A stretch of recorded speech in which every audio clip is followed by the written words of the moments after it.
Scotch Sporting. Okay, so the Scotch Sporting leadoff, where we will take 5 topics. We are going to give a minute on each topic.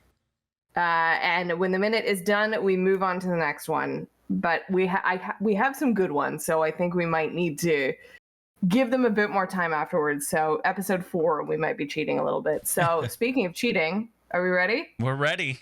Okay, so I'll give a bit of the intro before we start the timer. So game 1 of the Blue Jays Rays series, and it's already, they've developed a bit of a rivalry, these teams, which is awesome.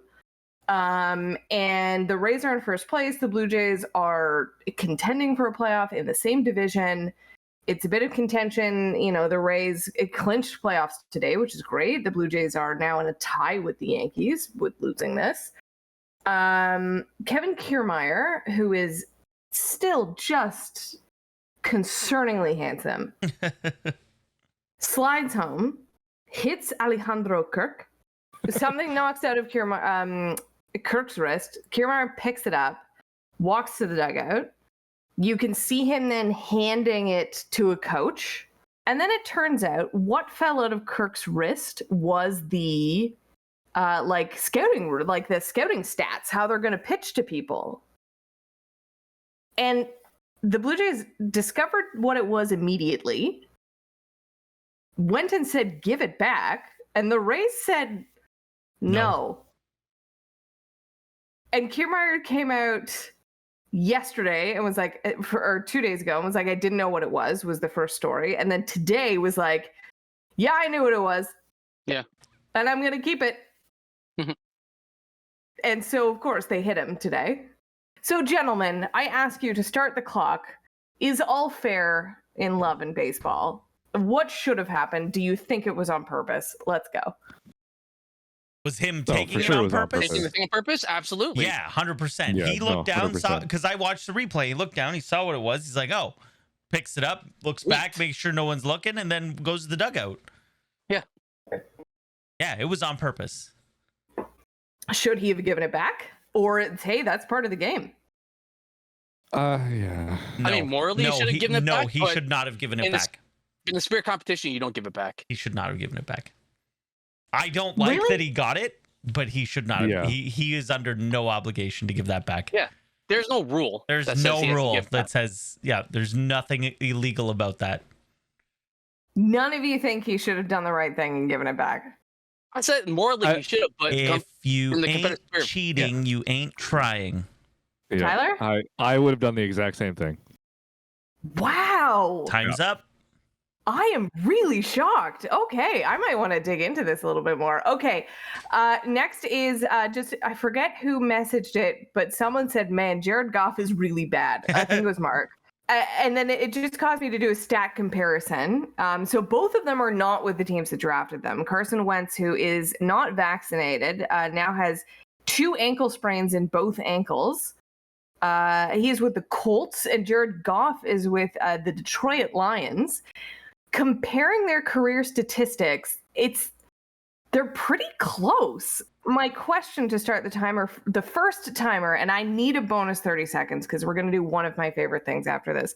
So our first minute, who are you taking at this point in their career right now? Jared Goff or Carson Wentz? Gentlemen. Do I have to take one? You have to take That one was of gonna them. be my question. I have to take Goff because Wentz can't stay healthy. Yeah. Go ahead, Tyler. That's just because Wentz cannot stay healthy, I have to go with Goff. If I have to take somebody, I don't want to, but if I have to. You'd rather do a Taysom Hill thing and give it to the tight end and be like, you're fine. So I'm gonna go opposite of them because we've seen more of Goff, so we know that he's more garbage. Whereas with Wentz, it's like maybe he's good if he can stay healthy. He just needs to figure out how to do that. So, and that's never will. That's why I mentioned the stats thing. Is Goff was higher in the good stuff, but also higher in the bad stuff. So I get it's like we know you're trash. There's not enough data on you. Right. That's what you're saying, Chris. Mm-hmm. Okay. Or maybe you take Wentz to then he got hurt and then you can pick up a different guy. Right. Yeah. That. If I'm given that Ooh. option, I will take Wentz. All Oh, right. I love what a loophole. Like Yeah, if you're yeah, gonna there yeah. you go. stuck with one of them. That's- Okay. Time's up on that So- one. Tyler, here you go, bud. Yeah. We have a soccer thing for you. So the MLS and Liga MX Liga. Liga. gonna be Liga forever. Oh, Liga, like I assume that's Spanish for league. There you go. Great. So League MX, they're going to be pausing for another month in the season because soccer doesn't pause enough for random stupid shit.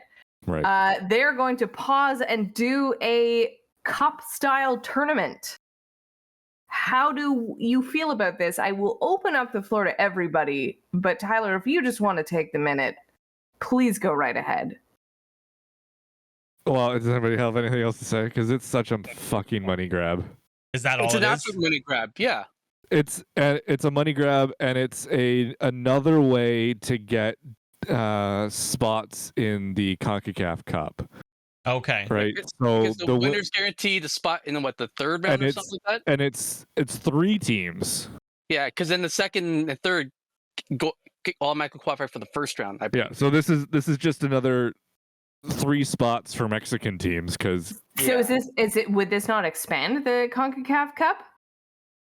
Would it you need might to a add more little bit, teams? but really it's probably going to be the same freaking teams that win. Like it's. So it's not like a so- Champions League thing. It's Well, it pause is, for a yeah. little It is. tournament. It's like the FA Cup. It's like the EPL Yeah, Cup. now. so they're taking all the teams from Liga MX and MLS. So all the teams. It's not just like the top teams. It's all of them, and they're playing each other. Time's up. 92 Okay. teams, I think I've read. Yeah. So it's going to be Mexican teams, 3 Mexican. Oh yeah, Got it. it's gonna be Mexican teams. Okay, That's right. Next, hey, CFL news that Chris seems to think is interesting. Interesting enough, it served it to me. No.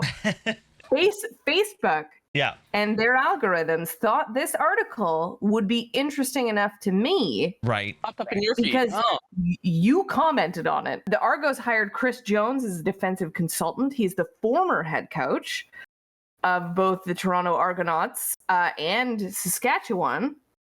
And you made some zinger about fines, so I had to look it up.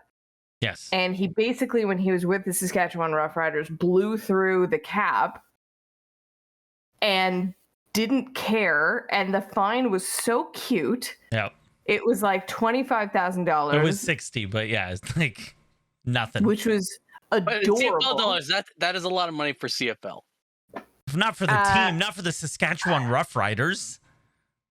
So 60 Chris, grand is nothing. It's one player on get- the roster. that's so sad. You get to take this minute, talk to us about this hiring, and are they hiring him essentially as a coach, like their head coach, and this is their way to get under the salary cap?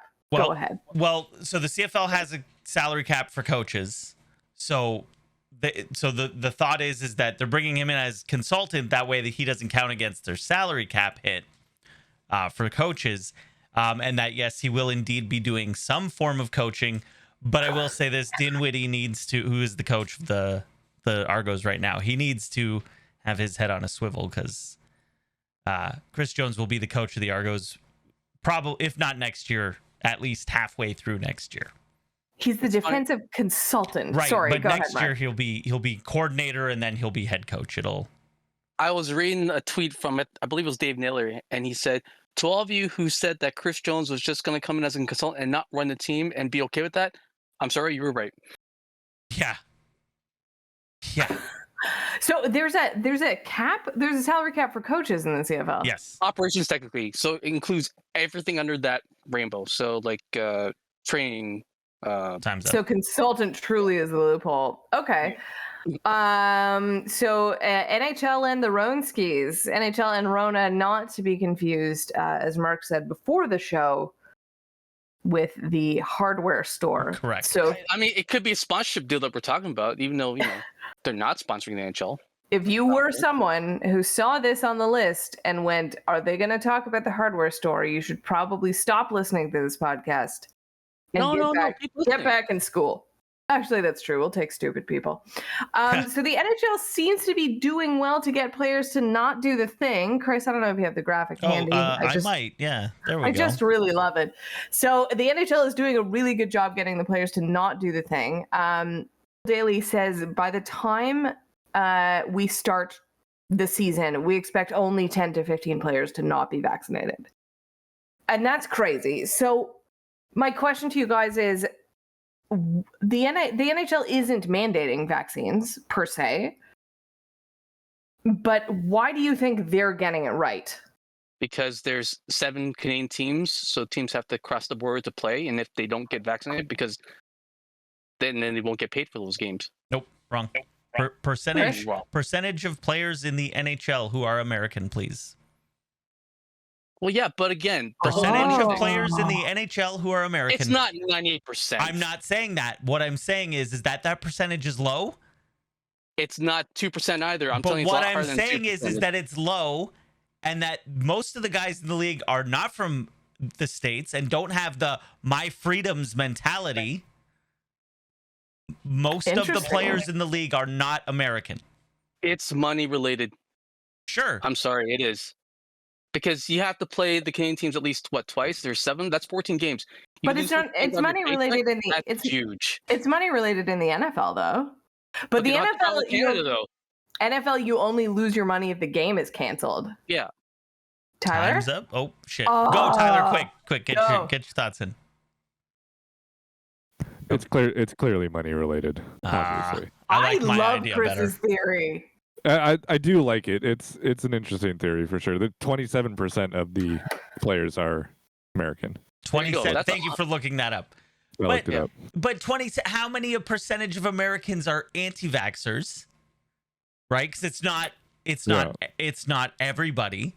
So what I'm saying is that I'm also saying that maybe hockey attracts people who are a little more Christian? conscious of Hockey others. is the only major league of all the 4 sports that has an abundance amount of Canadian teams. So they cross the border and not lose games. That's why they're doing it.